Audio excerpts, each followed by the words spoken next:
Oh, hello again. Just been settling down here in the middle ground, digging around for some truth. And what I've found is pretty interesting. I've dug up some clips from different people and their views on women as sexual objects. Some think it's a good thing, some think it's the only possibility, some think it's the most horrible thing that's ever happened on this planet. I want to compare and contrast some of these views, and we'll dig in and try to find the nuggets of truth in each one, and maybe come out with a middle ground truth that we can apply to our daily lives. First up, we have a video from Seduction Science channel on YouTube. It's how seeing women as sexual objects will get you laid more.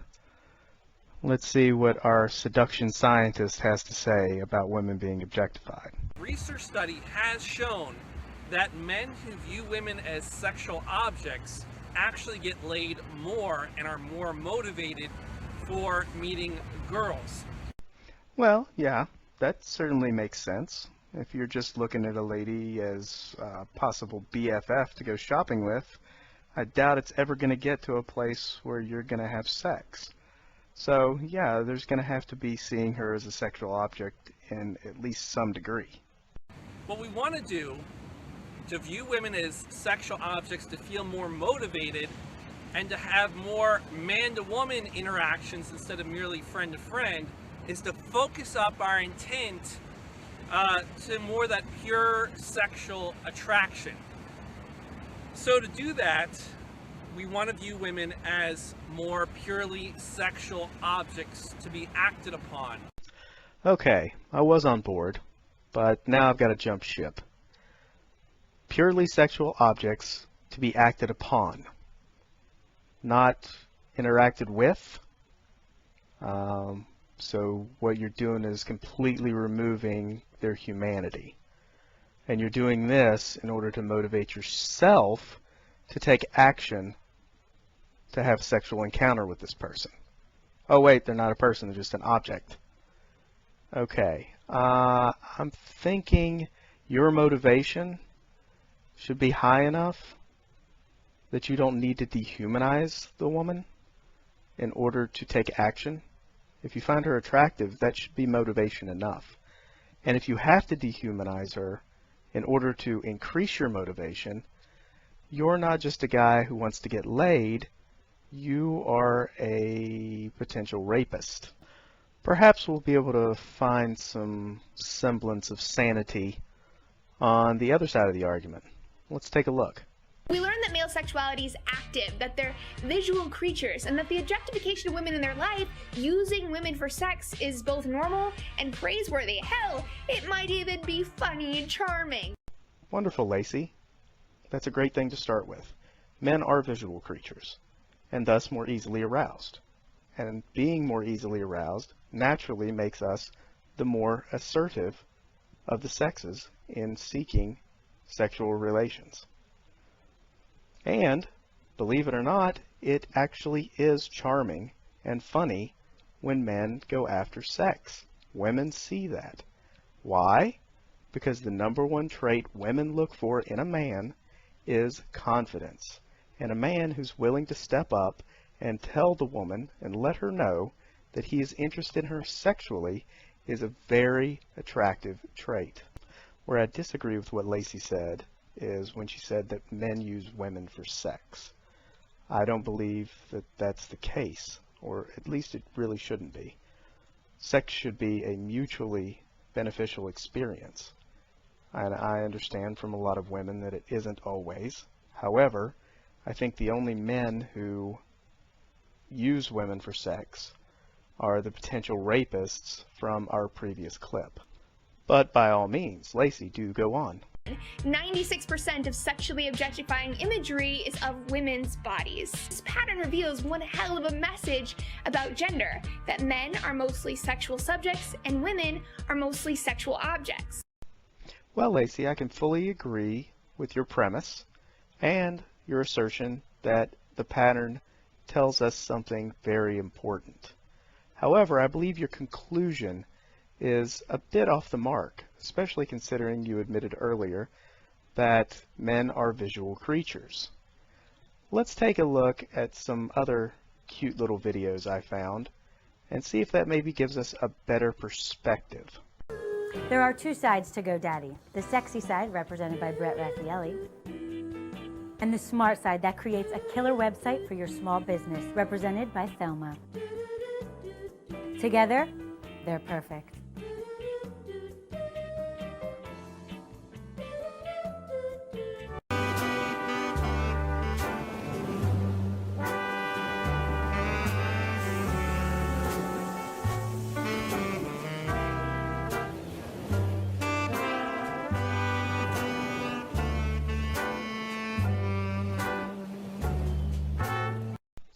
Okay, first of all, the girl in the first part was frumped up with the baggy shirt, tie, thick glasses, less than glamorous hair, but she was still really cute. This video is about how bad the objectification of women is, but they still use not one, but two attractive women in the role reversal. No offense to the dude in the original, but his counterpart in the role reversal is still way out of his league. But beyond that, this idea that sex sells, I'd like to challenge that directly, because the fact is, if sex sold, most women are heterosexual, and we are sexual beings, so why wouldn't we see half-naked men everywhere in advertising? Well, Caroline, I was just about to get to that. The second half of our previous clip shows a man eating a burger at the beach, going through all the motions that the woman goes through. Then we are told that the man looks ridiculous and asked why the woman doesn't. That doesn't seem manipulative at all, does it? But anyway, I'll play the game. Let's use your own info here. 96% of all sexually objectifying images are of women, and most women are heterosexual. Okay, now I'll add some of my own. 96% of American men are heterosexual, meaning that 4% of objectifying images are of men, and 4% of men have homosexual leanings. That seems like an interesting coincidence. Or is it a coincidence at all? Well, until the magazine became effectively defunct, Playgirl's readership was up to 77% gay men. So, a magazine specifically marketed to heterosexual women, nearly 50% of the US population, or around 160 million women, had a readership comprised of only 23% from that demographic, while 70% of the readership was comprised of gay men, only 4% of the entire population, or just under 12 million men. So what does this tell us? I guess it says Playgirl's marketing staff was just really bad at their job? Or is there an even simpler explanation? Could it be that Lacey's previous comment that men are visual creatures is actually true? Well, let's find out.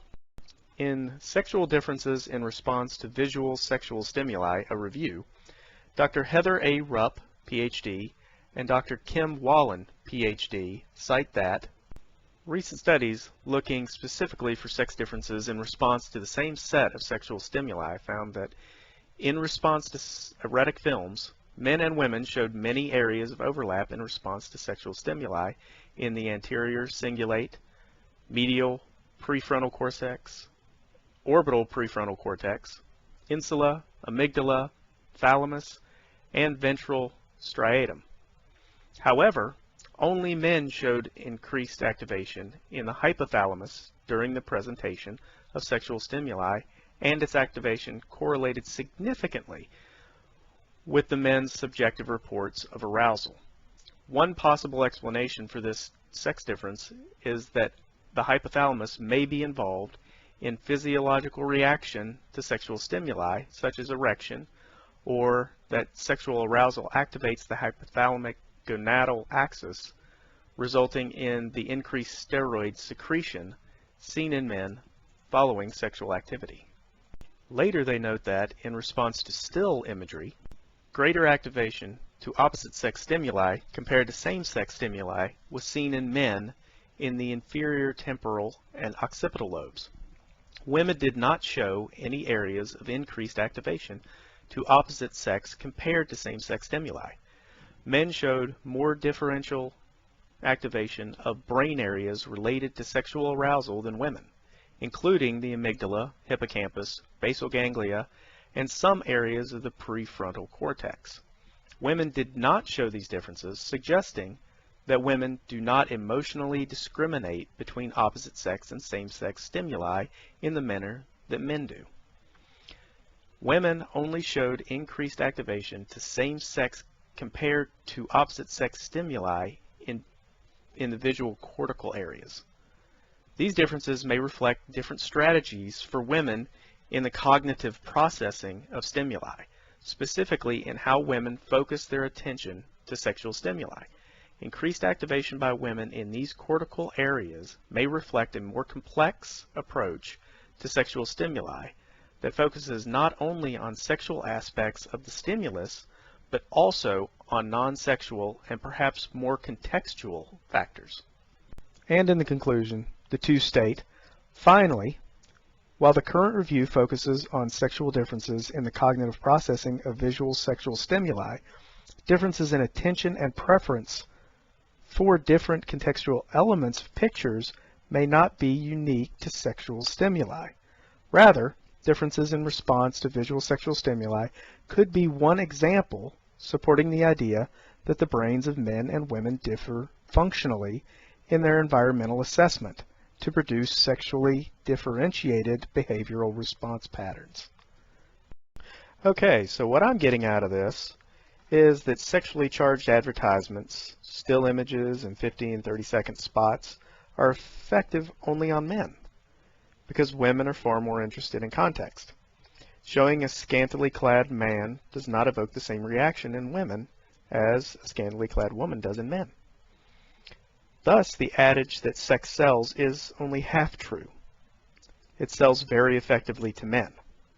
I guarantee you that if it were easy to portray a complex contextual situation where the viewer could become instantly emotionally invested in the characters and enthralled in the narrative, those ads would dominate every area of our lives, far more than the sexy ads do now.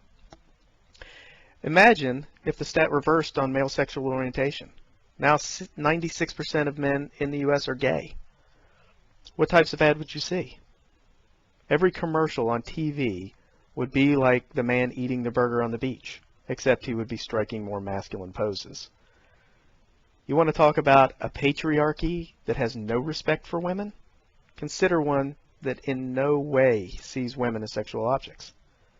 And before you say that gay men love and respect women, understand that sexual orientation does not define a person. We're talking about 92% of the men in the States wake up tomorrow with absolutely no physical attraction to women. The only pragmatic purpose for female sexuality is procreation. So every chauvinist is now free to truly hate women, like this guy. Women are sex objects. That's what they are. That's what they're designed to be. Look at their bodies. They're not built for work. They're built for childbirth. That's what they're built for. That's what their entire body's built for, including their brain. Because again, we were raised to think that women are for equals. They're not, though. They're pathetic. They're leeches, they're parasites, they're whores, so on and so forth. And it's just hilarious to me how the hell we got to this point. Okay, so here we see the perfect example of the extremism I'm so intent on fighting. Yes, men are more initially aroused by a woman's appearance, and sadly some men take it no further than that cognitive step. But that does not represent the majority of us. This man is not my spokesman, and I truly believe that most men would concur. The real issue here is that we are all sexual objects. We are all the objects of someone's sexual desire at some point in our lives. She's obviously a sex object. This guy too. Even this young lady is a sex object. These guys are obviously being objectified. This woman's someone's sex object. This guy too. Kinky, but hey. This woman, not my cup of tea, but this woman's a little more my style. Even this little guy is a sex object of something. Hopefully not a human, but who knows? When we're talking about sex objects, we're talking about dichotomies, right? In Western thinking, we think of black and white, yes, no, two kind of opposing categories. When we're thinking about sex objects, we're thinking about the object-subject dichotomy. Subjects act, objects are acted upon. So even if you become the perfect object, the perfect sex object, you are perfectly subordinate because that position will always be acted on. So there's not power in being a sex object when you think about it logically. Now we see Caroline being just as extreme as our previous clip, yet admittedly, she is much better at disguising it. She appeals to our black and white style of dichotomous thinking in the West. Well, whether you realize it or not, she is initiating your extremist tendencies with that rhetoric. Black-white, yes, no. She is framing your thinking for you. Some call it influence, others call it manipulation. I see the difference in the two as intent. If you use these tactics to deceive me or radicalize me, you are manipulating me. If you use them to guide me to an objective physical or moral truth, you are influencing me. What Caroline is doing here is blatant manipulation. She is setting up boundaries of your thinking before she asserts her proposal. She puts you in the box of having to look at her point from only two opposing sides. Gray is out of the question. Maybe is not allowed in this thought process. And the idea that a person can be both an object and a subject simultaneously is simply laughable. Is it really? Early in my life, I had a few sexual encounters that were pretty one-sided. She would just lay there, and it would be up to me to do all the work. She got nothing out of it, and I got no more than I would have if I had simply masturbated. It is the playful tug-of-war between object and subject that adds fuel to the romantic fire and makes any encounter truly fulfilling. Also, sexual dysfunction. So this idea that sex sells, isn't it strange that if you think of yourself as a sex object, and we're raised in a society that raises little girls to view their bodies as projects to work on and be sex objects, that it actually gets in the way of good sex? Thank you, Caroline, for reinforcing my point and making an honest, non-manipulative point of your own. We already established that sex sells to men. It doesn't work as well on women. But women still consume as much of it as we do. So how does that affect them? I would like to propose that something else is being sold here. To men, they're being sold this idea constantly that they are sexual subjects. They are in the driver's seat. It makes them feel powerful to see images of objectified women everywhere.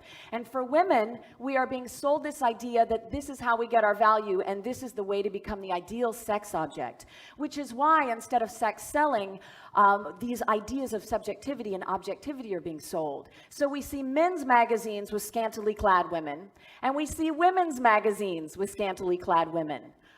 Oh, Caroline, I thought we had gotten somewhere.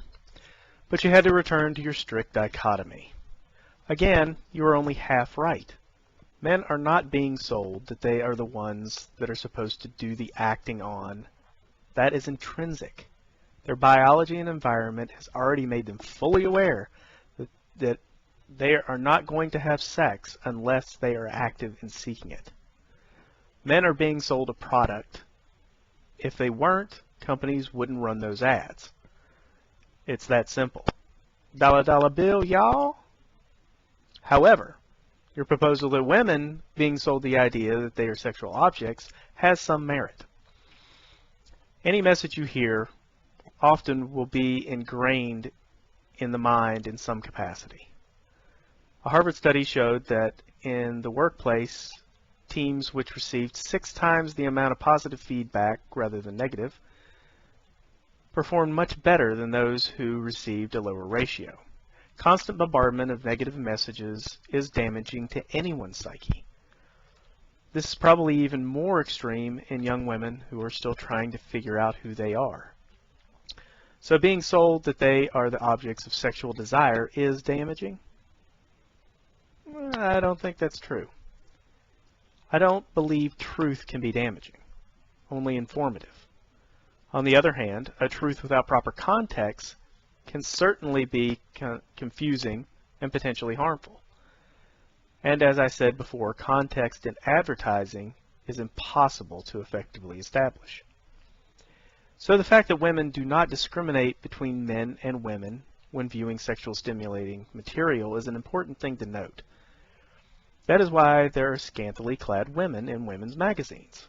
Women are not averse to seeing other women's bodies. They are much more likely to admire them than men would be in viewing men's. And yes, even to aspire to be like them, if the limited context around them is desirable. This certainly can lead women down a very dark path, leading to feelings of inferiority, depression, eating disorders, and other disastrous consequences. So, what do we do? What can we do? We can stop consuming damaging materials, girls, women, because we know within the first 3 minutes that our self-esteem goes down when we're looking at fashion magazines. Okay, I can see how that would help. But that won't work when they're sitting in front of the TV and a commercial comes on. Are they supposed to close their eyes, cover their ears, and go mum every time they see a woman that they perceive to be more attractive than them? How about a more proactive approach? Why don't we encourage women to be masters of their own minds and to recognize and accept who and what they are and the perks and penalties that naturally occur as a result? We can stop competing with other girls and women. When we see a woman who is getting attention for this, we can understand that she is part of a system where the rules are stacked against us. She is not a problem. She is a symptom of a problem. There you go, pushing your extremism again. The woman being used to victimize you is really a victim herself. Neither of you have any personal agency or responsibility. You are both just too dumb to see that you are the pawns of these ingenious conspiratorial men who are dead set on holding you back from your true potential, of which you are also unaware. But they seem to recognize it since they're the ones impeding your path. And we can stop seeking attention for our bodies. We raise our little boys to view their bodies as tools to master their environments. We raise our little girls to view their bodies as projects to constantly be improved. What if women started to view their bodies as tools to master their environment, as tools to get you from one place to the next, as these amazing vehicles for moving through the world in a new way? I'm actually with you on this one, Caroline. Mostly, anyway. Women should view their bodies as a means to master their environments, as tools to assert their will upon the world around them. But what if they want to attract a man? Even a certain man that may have shown more attention to another woman, with a different physique. Should she continue to insist that this man be interested in her, even though she is unwilling to use her body to attract him? Sex is intrinsically a competitive sport. Just because we are animals with a high level of cognitive function does not mean we are no longer animals. Mating rituals are selective. If you want to pass on your genes, you have to play the game, whether you hate it or not. And for boys, be a supportive ally. Understand what's happening around you, what's going on in the minds of the women around you. Don't evaluate girls and women based upon how they look. Evaluate them for what they say and what they do. And finally, use your position of privilege strategically to speak out against objectification. So what we have here is men understand women. Men be attracted to women based on their character, ignore your primal urges entirely, and be what we want you to be instead of what you really are.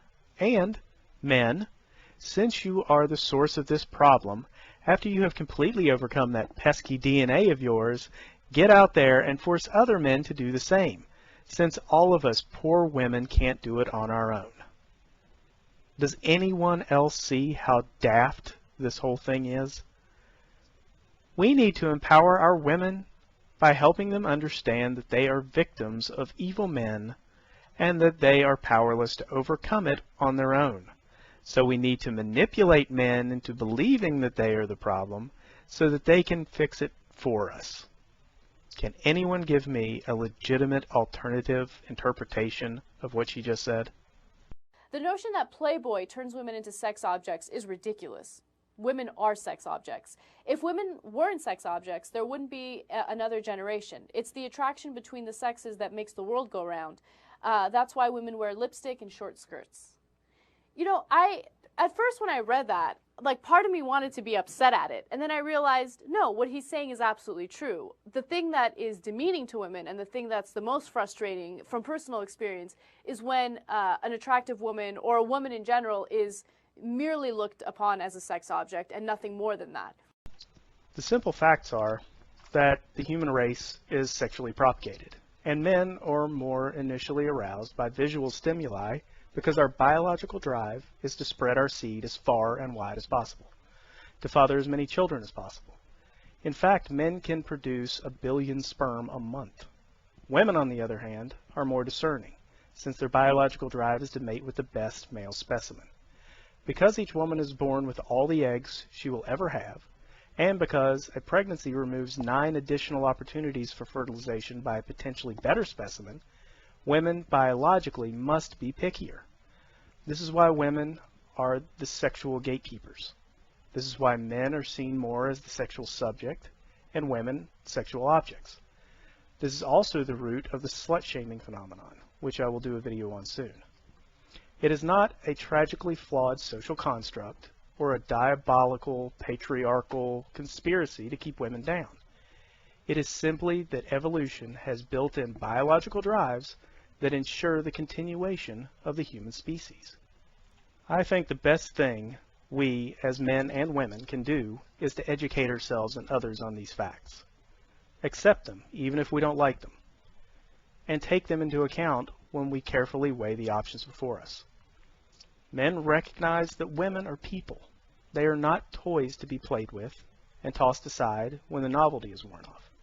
Try to focus more on them in this light and learn a little more about their sexuality and desires. It will help you have more sex, because when a woman gets her desires met, she is far more motivated to meet yours.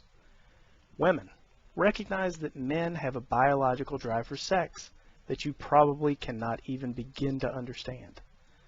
Know that men are more animalistic in their sexuality, not because they just choose to be pigs, but because they are as much a slave to their sexual drives as you are a slave to your hormonal mood swings. As with anything in life, the more factual information we have, the better decisions we can make. Thus, education is key. Patience, communication, and self-advocacy are the other important factors to consider. Please, ladies, do not let men cause you to feel worthless by comparing yourself to the women used to garner their attention. You are all beautiful in your own way, and a man that truly deserves you will recognize that. But also, don't let other women make you think you are weak and unable to determine your own future. Don't let them sell you on the notion that you are the victim of some well-devised scheme. The majority of our experience is simply the intersection of innumerable individual endeavors to gain what that person desires in this life. We must all be ready and willing to take full responsibility for the effect we allow that to have on us.